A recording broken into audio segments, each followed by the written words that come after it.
안녕하세요, 스펜서입니다.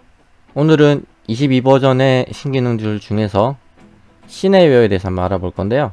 시네웨어는 시나포디 파일을 다른 프로그램에서 작업할 수 있도록 이제 사용할 수 있는 일종의 브릿지 역할을 해주는 엔진이라고 보시면 되는데, 애프터 이펙트, 일러스트레이터에서 시네웨어를 지원을 하고 있고, 최근에 유니티에서도 지원을 하게 됐죠. 이전까지는 시네웨어 이 설정이 프리퍼런스에 있었는데 지금은 프로젝트로 옮겨졌습니다. 그래서 프로젝트에 시네웨어 탭이 생겼고요.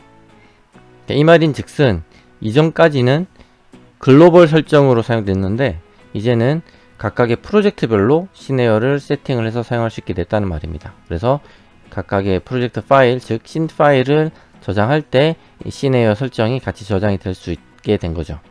그래서 보시면은 세이브 폴리곤 캐시, 세이브 애니메이션 캐시, 세이브 머티리얼 캐시 세 가지가 있는데, 각각의 폴리곤, 애니메이션, 머티리얼 캐시가 저장된다는 뜻이겠죠. 그래서 이 옵션을 켜고 저장을 하게 되면 신 파일이 조금 커지게 되지만, 이 각각의 옵션들을 다른 프로그램들에서도 불러올 수 있게 됩니다.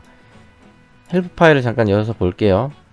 여기에서 보시면은 폴리곤 캐시 같은 경우는 제네레이터에 해당 데이터, 예를 들어서 파라메트릭 프리미티브나 스플라인 제네레이터 같은 것들의 그런 데이터 값이 캐시로 저장된다는 뜻일 거고요. 애니메이션 캐시 같은 경우는 예를 들면 클론 오브젝트에서 그 클론 복제한 숫자가 애니메이션 되는 경우에 그런 값들이 캐시로 저장이 됩니다. 그리고 머티리얼 캐시 같은 경우는 여기 디폴트 노드 머티리얼 서페이스가 저장이 될 수 있게 되는 거죠. 그리고 이 width, height 값은 저장되는 머티리얼의 맵 사이즈를 말하는 거고요.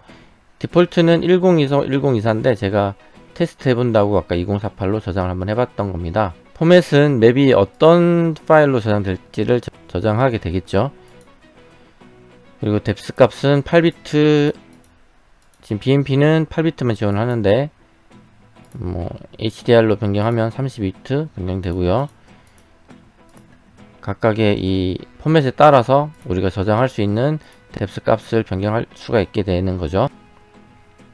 제가 간단하게 아까 2048, 2048로 저장한 씬 파일을 한번 불러보도록 할게요. 여기 초기에 하게 되면 제가 시네웨어 언더바 2048이라는 시나포디 파일을 저장을 했었는데, 너비와 하이트 값이 2048, 2048로 저장이 된 값이 불러졌습니다.